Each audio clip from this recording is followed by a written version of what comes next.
this is how the process works. I'm trying to get to the bigger thing as quickly as I can. I'm not going to worry about, Donald Trump's stupid request just because idiots at the New York Times and the Washington Post are going to whine about it if I don't. So I also wouldn't be prioritizing Donald Trump's requests. But I think that's such an important, this is such an important acknowledgement here. It's useful for the public to know. I'm very interested to know that you feel like there is a limited number of requests you can make. And you don't know how many, but that you have to make internally, you have to prioritize searches, that there's not some sense that you can kind of comprehensively look forever, that you have to rank internally your own priorities, which obviously is your prerogative, and your priorities are yours and my priorities are mine. But what that does is it's an artificially imposed limitation that I think prevents anyone from making claims about what a full search in its entirety would actually yield, right? So for me, I also wouldn't be prioritizing Trump. If I'm going to be fully honest, my first search words would be Bernie, socialism, Bernie bro. I would go through all of my Twitter people who I know have claimed to be shadow banned and blocked and had their accounts taken down over the years. And I would look for requests for Hillary Clinton and some of the pedophile disclosures about what journalists they thought were friendly and all this kind of stuff. And that's what I would be searching for, because that's my priority. I'm not saying it's the most important thing in the world. I'm not saying it's more important than what you've been searching about in terms of FBI interference. It probably is not. So I acknowledge that. I accept that. I have no problem with that. But it needs to be, I think, foregrounded that this is not a comprehensive search, that I'm not looking through everything, that I don't have the ability to look through it because, frankly, I'm being limited, not necessarily nefariously. I'm not saying it's because of Elon Musk, I don't know that I'm being limited. But you just told us that you're being limited, that you feel like you can't ultimately make an unlimited number of search requests. I'm being judicious about what I ask for. Let's put it that way. But why? Because you feel like there's only so many requests that you can make? Maybe. You never know. I don't know. I don't know. This is. I don't own the company. I don't control this situation. So were you told that it's very expensive and difficult to do these requests? So don't. This isn't a bonanza. This isn't a free for all. No, but I've been doing this job for a long time, and I know that things change with sources, and you never know what the situation is going to be tomorrow. You have to act as quickly as you can to get the story. Let's put it that way. But why? Because you feel like there's only so many requests that you can make? Maybe. You never know. I don't know. I don't know. This is. I don't own the company. I don't control this. What I feel he's saying is, look, I've been given this opportunity to report on these things. Why am I going to push it? So, I'm not trying to push it. I'm trying to be, I don't know the word he used, but you hear how he's describing it. That's how I'm hearing. And Bree is saying, well, why don't you be more forceful? What the now I'm using the laptop mic. All right, so now let's get back to the story. Here we go. And a lot of what you're saying in the chat, a lot of what you're saying in the chat is some of what I was thinking also. So it looks like we're all on the same page with this interview. And it sounds like a lot of you, or it looks like a lot of you have already seen this interview. So, but let's continue to watch. Control the situation. So were you told that it's very expensive and difficult to do these requests? So this isn't a bonanza. This isn't a free for all. No, but I've been doing this job for a long time, and I know that things change with sources, and you never know what the situation is going to be tomorrow. You have to act as quickly as you can to get the story that you can as fast as you can, and that's why I'm trying to focus on one thing and get it as quickly as I can, and then worry about everything else later. So the professional managerial class on the left they're big mad. This doesn't necessarily apply to Bree because I don't know her opinion necessarily. But it does feel like she is the person in this interview that's representing the people I'm talking about, and that's the professional managerial class, because they don't report on none of this stuff ever since day one. So it's curious to me, this sort of point of view, when they didn't take Twitter files seriously from the jump. You get what I'm saying? I don't know which one is he on. If anybody in the comments can tell me, he's on Twitter file whatever one he's on, Twitter file 20 or whatever it is. At Twitter file 1, y'all wasn't taking him seriously. Twitter file 1, Twitter file 2, like even like he came out with 1, 2, 3, whatever it was. They were complaining then, having no idea what if Twitter 10, 11, 12, 13, what if the first volume was all one side and then the next volume? They had no idea. So to me, it feels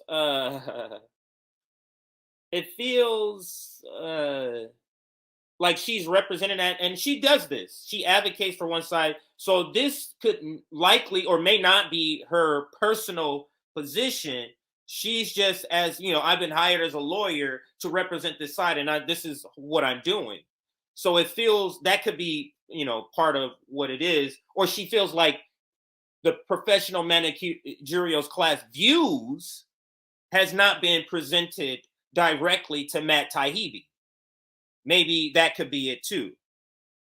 So,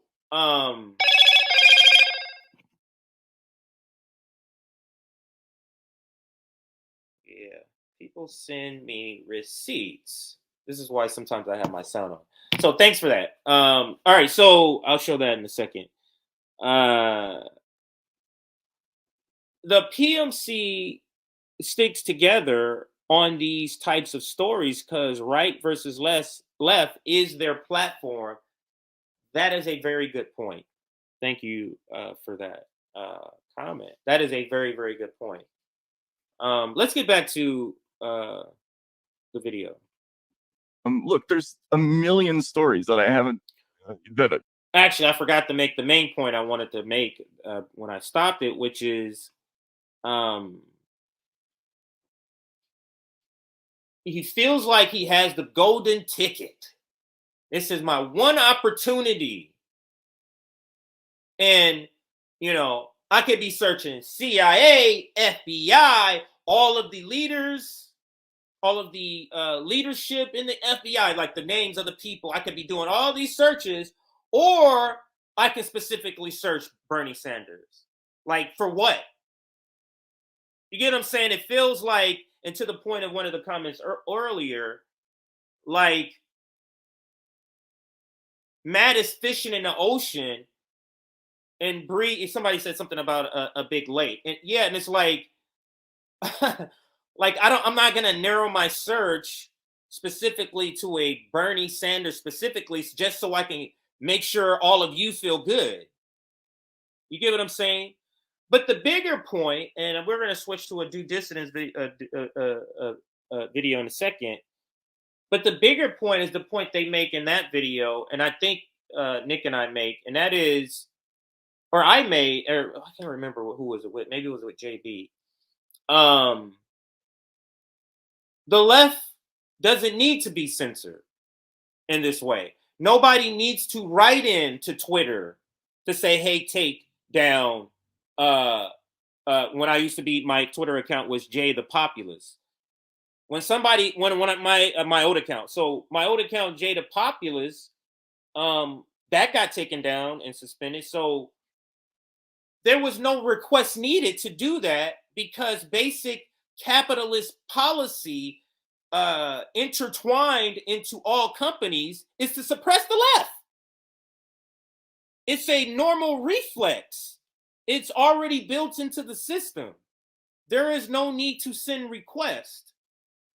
But then there's another point that Due Dissident makes, and I can't remember. I think he makes it here, and here, Matt does, and that is, The left is already toothless. But the left is toothless because the system of capitalism already suppresses it. It's already built into the system. So what I don't understand is, anyway, I'm not gonna put it that way. Let's continue. That I already have in the Twitter files that I could spend the rest of my life doing. But I've identified a thing that I think is without question the bigger story than anything else that's in any of these documents. Nobody told me to go there. Nobody told me to stay away from any one thing or to look in any one direction. Just from organically looking at these documents and making calculated guesses about things, I went through and recognized that what I was looking at was a major, serious, unreported issue about essentially a digital censorship network that is funded by the U.S. Yeah, there's a censorship program essentially being done, ran by United States government agencies and using social media platforms. But let me go ahead and pause that so I can zero in some leftist shit. Is that serious? Is that serious? And again, I really like, just knowing Bree. Maybe I could be wrong. Maybe I'm a misjudging her on this. I don't think that this is Bree's opinion. Like, it doesn't feel like to me. Maybe you can tell me in the comments if you feel like what she's doing in this interview is her personal. It doesn't feel like that to me. It feels like she's doing what she does a lot in her interviews, and that is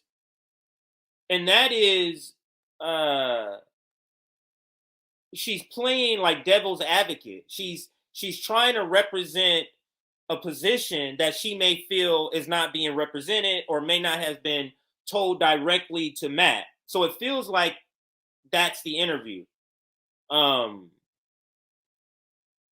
Because I've watched other interviews of her and topics of her on this Twitter file stuff, and she's reported on it herself. Like, she thinks the information found in the Twitter files that he has reported is great information. She has reported on it herself. She's done segments herself. So I know she values the information in the Twitter files. That's why I think she really is just playing devil's advocate in this particular instance. If you feel differently, give me a comment, and then I'll put that up, or let it be known in the comments. I'll put that up. But that's the genuine feeling I get, is that this is not her personal belief. She's just representing a side that she feels. So that's what I feel like. In this instance, she's kind of using a tactic.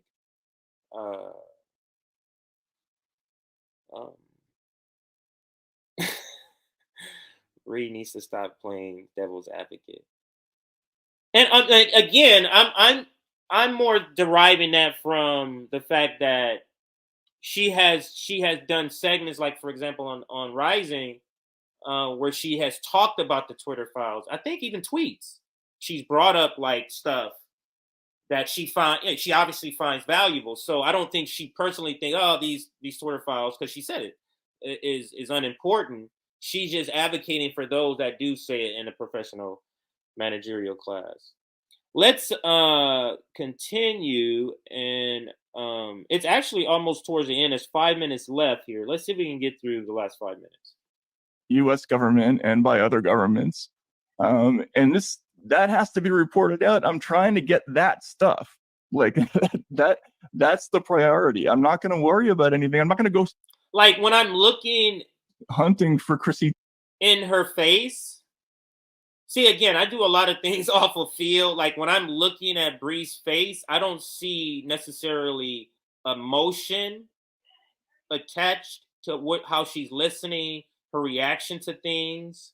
I don't see like emotion. So in more of her thinking of strategy and countering his points, that's the genuine feeling I get.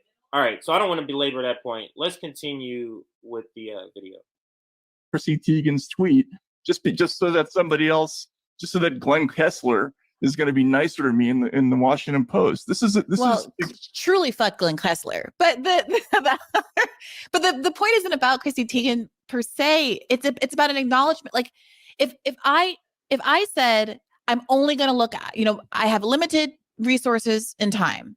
I'm only going to look at things pertaining to FBI intelligence agency influence on this social media company. Don't ask me anything else. My scope is limited. I think that's completely fair. That's completely fair. But what do you make, though, Matt, of the fact that you've also said these other things that hint at a broader story about cultural bias that is really the one that's taken off, right? Like when I see, conservative sites talking about this, yeah, sometimes it's like the FBI is doing this and that and the other, but oftentimes there's this far-ranging anti-right-wing bias, which I don't have a problem with, except for I think that the story is there is an establishment bias against more fringe populist parts that include, yes, the right, but also the left. It's a nuanced point, but I think that it's important. But the reason you're seeing more of this against the right than the left is that the left is toothless and no threat to anybody, whereas the right. Is that spot on or not? I mean, the left is literally nobody. The left is literally nobody. So again, it is. I personally, when you're thinking about it theoretically or hypothetically, it just doesn't feel logically that there will be an equal amount that you would find using this tactic to censor. Because capitalism and all of the institutions allow more right moving than left moving. It's intertwined into the system. So because of that, to me, logically, that would make sense when you do a specific search trying to find out who's making requests to remove items. There is no one, because there is no need. It's already in the system. Nobody on the right is going to be saying, or maybe they are, but you would think stereotypically that the people on the left are the ones going to be calling out weapons manufacturers. The system of capitalism wants anything said about weapons manufacturers suppressed. No one needs to send in a request for that. The system already suppresses that. Twitter already knows to suppress anybody speaking against war. So there's so many left policies that are against what capitalism wants, and that would mean all the businesses Twitter wants. You get what I'm saying? So there is just a normal suppression of that, just normal. But anyway, I think I belabored the point. Let me put up these two, or this. So I said two. This one. She wants Matt to find more left stuff. Yes. CB Jam Rock. Love the name. Thank you for the super chat. Yes. She wants there to be, and I'm saying that even if he did those searches, I still think he would find less. He might find, on a smaller scale, some stuff. But why would Mitch McConnell have to go, hey, can you go ahead and censor RBN for talking about laundering money in Ukraine, for example? There's no need. The system will already do that. There's no need for a request. I hope you get that. Thank you for this super sticker. Is that Georgie? I think that's how you say it. Thank you for the 2 super chats there. And let's let me make sure I didn't skip one. Let's continue with the video. It's about 3 minutes left. Right, is actually scary to the national security establishment because of Brexit. Because Sorry, he was midpoint. Let me scroll back a little bit. more of this against the right than the left is that the left is toothless and no threat to anybody, whereas the right is actually scary to the national security establishment because of Brexit, because of Trump, and because of other things. If that's true, Matt, why is it that 85% of all FBI action, FBI activity, has been historically focused on the left? If all FBI activity has been historically focused on the left, that would be the reason why the left is toothless, the point that he's making. So I feel like the point that Bree makes here helps his point. That is the reason why the left is toothless. And I mean, now let's analyze that, because historically that was happening. Now think about that. We didn't have any internet. There was no Twitter. The FBI was just doing it because it's built into the system. So let's continue. I'm not talking about the right now contemporary. Yes. Okay, well, I'm not looking at 1970. I'm looking at 2015 on.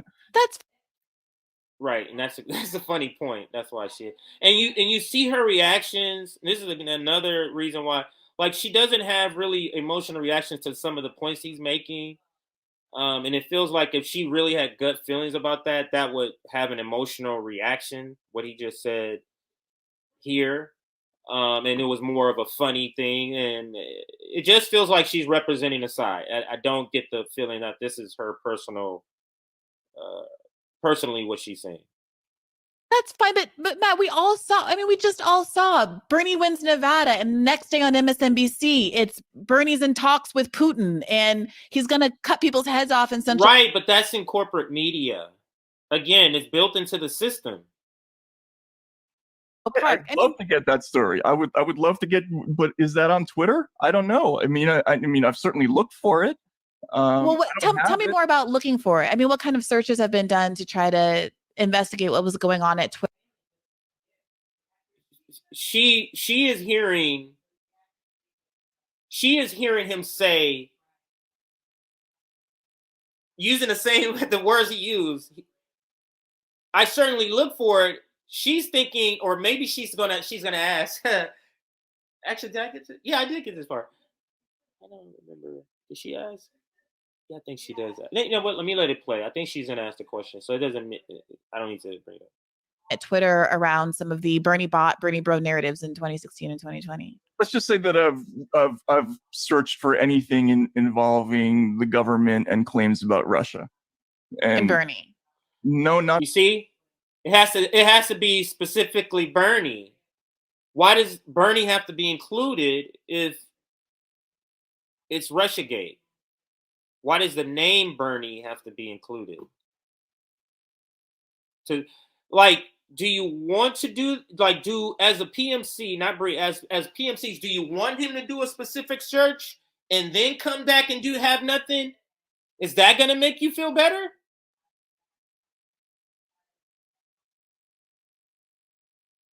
Or is that going to make, actually, this is a better question. Is that going to make the current Twitter files legitimate now? Is that what you're doing? Are you waiting for some Bernie stuff come out? Okay, now I believe the other stuff they said about the CIA and the FBI. I don't get it. No, not Bernie specifically, because I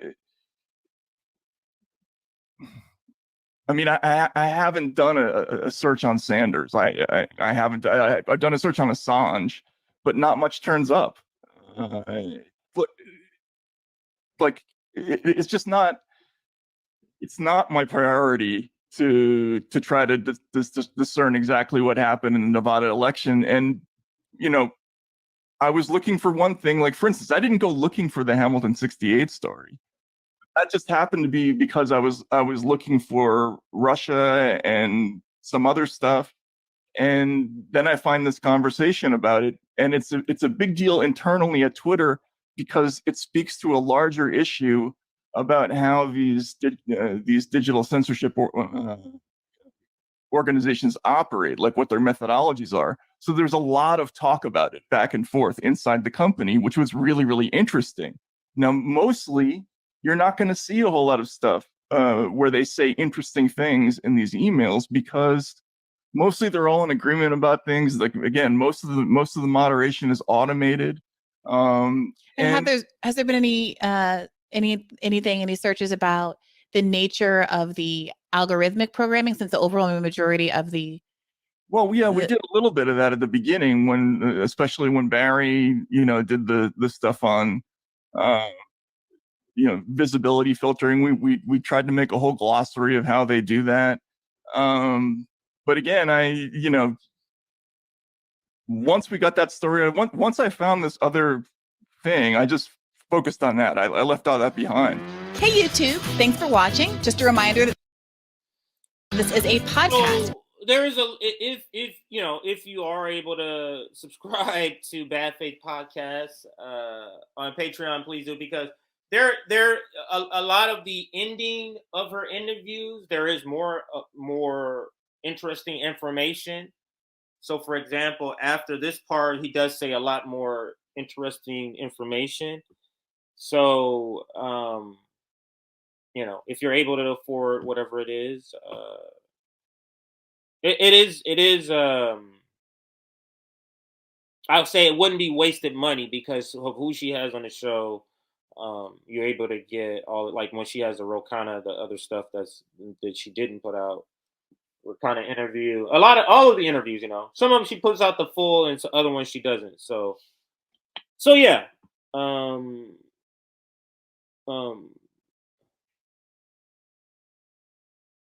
Yeah, I mean, you say not her finest moment, but I just think that she's representing a bad position.